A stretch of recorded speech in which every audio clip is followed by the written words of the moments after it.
reflexão que eu trago hoje para vocês sobre lembrar de que na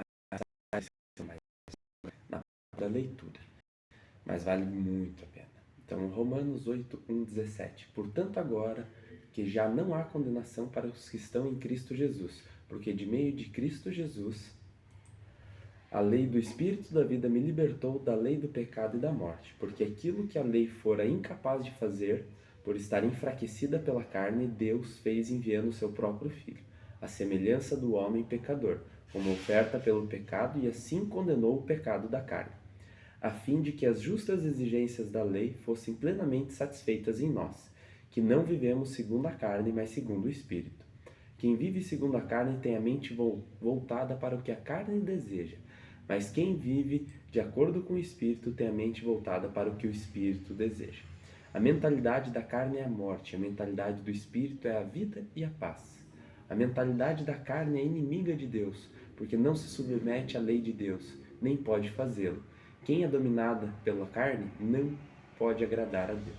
Entretanto, vocês não estão sob o domínio da carne, mas do Espírito, se de fato o Espírito de Deus habita em vocês. E se alguém não tem o Espírito de Cristo, não pertence a Cristo. Mas, se Cristo está em vocês, o corpo está morto por causa do pecado, mas o Espírito vivo por causa da justiça. E se o Espírito daquele que ressuscitou Jesus dentre os mortos habita em você, aquele que ressuscitou a Cristo dentre os mortos também dá vida a seus corpos mortais, por meio do seu Espírito que habita em vocês.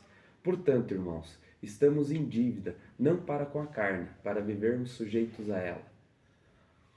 Pois se vocês viverem de acordo com a carne, morrerão, mas pelo Espírito fizerem morrer os atos do corpo, viverão. Porque todos os que são guiados pelo Espírito de Deus são filhos de Deus. Pois vocês não receberam um espírito que os escravize para novamente temer, mas receberam o Espírito que o adota como filhos, por meio do qual clamamos: Abba, Pai. O próprio Espírito testemunha o nosso espírito que somos filhos de Deus. Se somos filhos, então somos herdeiros, herdeiros de Deus e co-herdeiros de Cristo, se de fato participamos dos seus sofrimentos, para também participarmos da sua glória. 1 João 3,1. Vejam como é grande o amor do Pai que nos concedeu a ponto de sermos chamados de filhos de Deus, o que de fato somos. Por isso o mundo não nos conhece, porque não o conheceu. Então, nesse ponto aqui, a gente pode fazer algumas constatações. Primeiro, a gente tem que ter muito firme a nossa identidade. A gente tem que saber quem a gente é.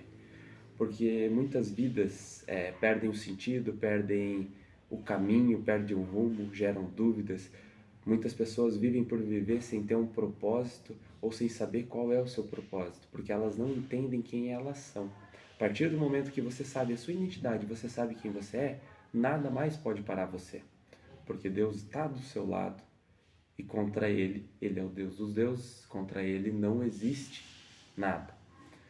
Então, nós precisamos sempre saber quem nós somos e o que nós queremos, procurar o nosso propósito, ter a fé e acreditar. E nós também temos nesse ponto ali uma parte que me chama bastante atenção, que é o finalzinho ali, que diz que se nós somos filhos e nós participamos do seu sofrimento, e também participaremos da sua glória. Muitas pessoas religiosas, elas ficam procurando, mas por que eu estou sofrendo? Por que isso acontece comigo se eu acredito tanto? Aqui explica.